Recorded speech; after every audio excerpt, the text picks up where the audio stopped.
Hello and welcome back to The World According to Reese. In this video, I want to talk about accessibility and more specifically, some of the things people often get wrong about what accessibility actually means. Accessibility is often treated as something technical or even optional, but in reality, it's about whether people can access information, services, and spaces in everyday life.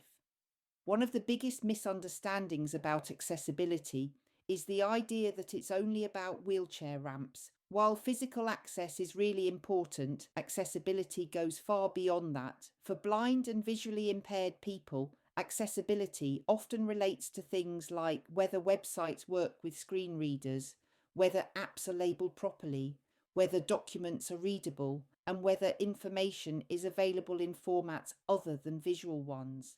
Another common misconception is that accessibility is about special treatment. It most certainly isn't.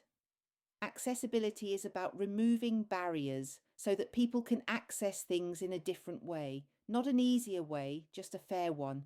For example, when a website is designed properly, I can navigate it using a screen reader just as independently as a sighted person uses it visually.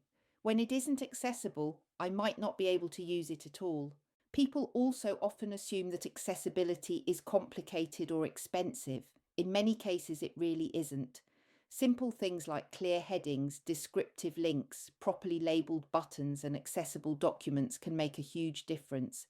Another thing people get wrong is assuming that accessibility only benefits disabled people. In reality, accessible design often makes things easier for everyone, including older people, people using mobile devices, people in noisy environments, or people who prefer audio over visual information.